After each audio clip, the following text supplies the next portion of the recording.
Assalamualaikum warahmatullahi wabarakatuh. Salam sejahtera untuk Anda semua. Terima kasih sudah mengikuti materi manajemen kualitas. Ya, materi sesi ke-12 ini akan membahas mengenai customer satisfaction, kepuasan pelanggan. Ya, apa saja yang kita bahas di sini? Ada pertama adalah bahwa di dalam organisasi itu ada hierarki diagram mana yang lebih penting. Ya, secara teoritis pelanggan is number one, scale-nya itu paling besar secara hierarki tingkat ekonomi, tingkat kepentingannya di dalam sebuah organisasi perusahaan. Lalu frontline representatif itu adalah dari aspek internal organisasi itu yang paling penting kedua, tapi di dalam perusahaan itu number one ya setelah customer. Lalu adalah fungsional operational areas, area-area sales ya. Di masing-masing area itu penting sekali karena mereka yang memberikan hasil sales plus juga frontline representative tadi menghasilkan benefit atau profit kepada perusahaan. Ada senior manager serta yang terakhir adalah CEO yang menopang keseluruhan piramid terbalik tadi ya seperti digambarkan di halaman kedua. Oke, kita lihat dari customer satisfaction ya. Customer satisfaction dari pelanggan, kepuasan pelanggan ini adalah hal atau aset atau kekayaan yang paling penting di dalam organisasi ya. Bagaimana sih sebenarnya customer itu berpengalaman terhadap produk ya, terhadap jasa perusahaan, bagaimana mereka berulang-ulang lagi membeli produk tersebut ya. Nah, tipe customer seperti digambarkan di halaman 6 ada dua, yang external customer, pelanggan eksternal, atau internal customer, pelanggan internal.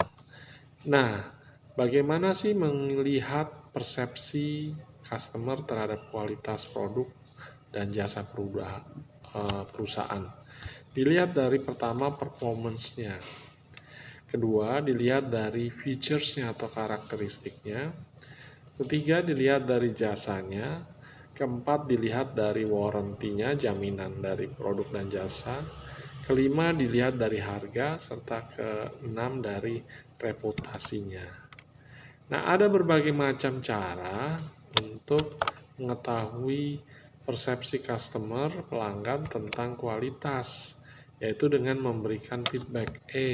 Anda bagus sekali, dengan cara memberikan comment card, customer questionnaire, focus group, toll free telepon number, customer visit, ya kunjungan customer, laporan card, kartu laporan, atau melalui internet dan komputer, serta melakukan feedback dari karyawan, masukan dari karyawan, serta keluhan dari pelanggan tersebut. Nah, comment card ini bisa diletakkan di setiap frontline atau meja-meja di perusahaan atau melalui isi setiap customer diberikan question isian comment card di setiap bagian. Nah, questionnaire itu jika ingin melihat persepsi tentang produk dan jasa dan biasanya memerlukan question yang relatif lebih deeper, lebih detail dengan jumlah pertanyaan yang lebih banyak dan lebih spesifik dibandingkan dengan comment card ya. Lalu teknik metodologinya, parameternya bisa Anda lihat di halaman 11. Nah, survei itu dilakukan ya, bisa juga dilakukan untuk melihat persepsi kualitas dari perusahaan Anda ya. Kenapa survei dilakukan? Karena setiap customer, klien itu beda-beda ya. Dan bisa tahu dari survei itu ekspektasi customer seperti apa. Dan pertanyaannya yang dijawab itu akan memberikan value added kepada perusahaan ya. Tanya kan lebih spesifik, lebih bagus tanyanya dan dibandingkan dengan kompetitor. Dan biasanya jangan terlalu lama melakukan survei. Ada yang surveinya berlembar-lembar ya, very time consuming, dan mereka nggak mau konsumen itu berlama-lama mengisi karena waktunya sangat sangat padat misalnya. Siapa yang kamu tanya itu lebih penting, apakah dia pelanggan utama atau general people. Nah, sebelum data kamu kumpulkan, cek analisa apa parameter yang akan kamu ujikan. Cara yang berikutnya dengan melakukan focus group. Di sini hanya grup-grup tertentu kecil dibandingkan questionnaire tadi, bisa jangkauan respondennya cukup banyak. Nah, focus group hanya mengambil 5 orang ya yang merepresentasikan kelompok tersebut ya. Bisa dibuat 2 focus group atau cukup 1 grup tergantung dari target customer-nya. Lalu selanjutnya adalah toll-free phone number ya, di mana setiap orang bisa menjawab pertanyaan lewat telepon dan gratis. Ya, teknik ini digunakan untuk melihat feedback terhadap organisasi lebih cepat. Cheaply to complain bisa lebih cepat tapi biayanya juga lebih mahal, bisa jadi karena per telepon membutuhkan biaya telepon lebih tinggi daripada bentuk yang lainnya. Misal bisa saja terjadi seperti itu. Lalu apalagi customer visit, kunjungan customer ya. Anda bisa mengetahui kualitas dengan mengunjungi customernya, tanya bagaimana layoutnya, displaynya, bisa melihat apa yang terjadi di lapangan ketimbang Anda di belakang layar.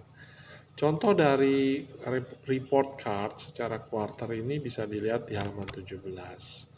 Employee feedback itu sering menjadi acuan juga. Jadi masukan dari karyawan tentang suatu hal, servis, pelayanan, produk dan jasa ya.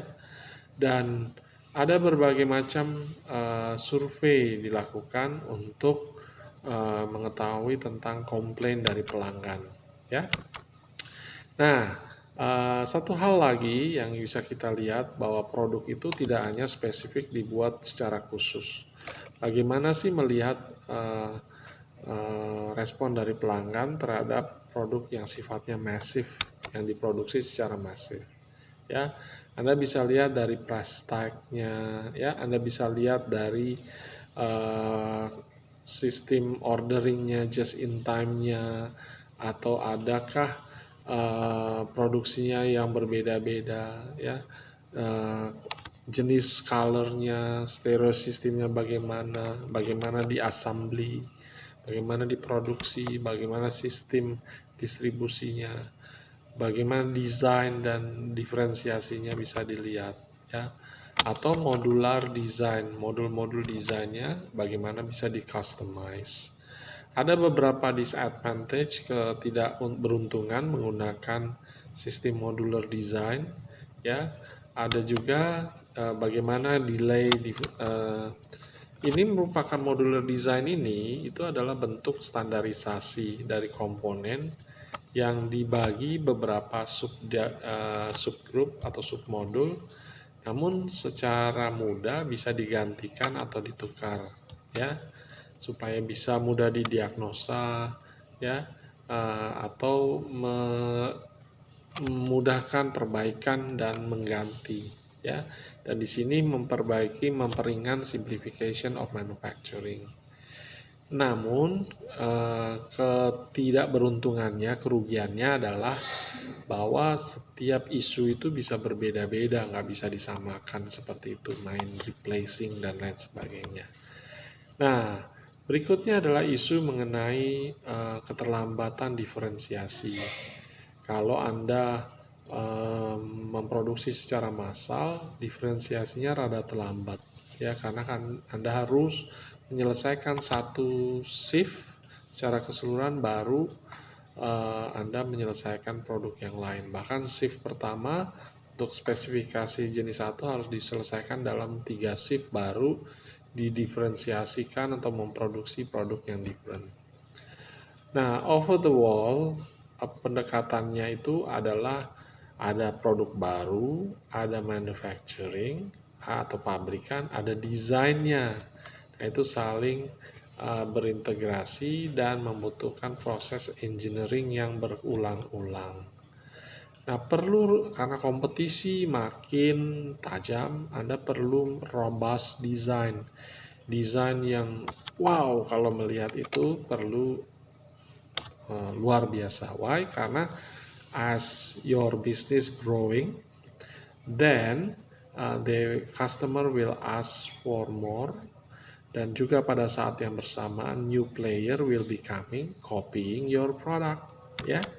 Nah, oleh karena itu selalu perbaiki dengan desain-desain baru. Customer butuh syarat requirement yang sifatnya normal, biasa-biasa aja, sesuai harapan, atau yang mereka sangat excited dengan requirement mereka, ya. Nah, dari sudut kata lain, normal requirement bagus, tapi persyaratan yang memenuhi atau sesuai dengan harapan pelanggan itu harus.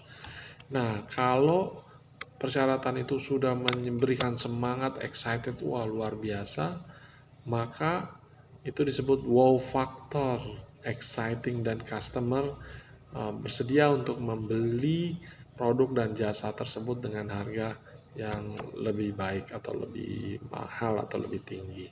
Nah, tingkat kepuasan customer itu dibandingkan dengan tidak kepuasan itu ada beberapa parameter di sini, ya.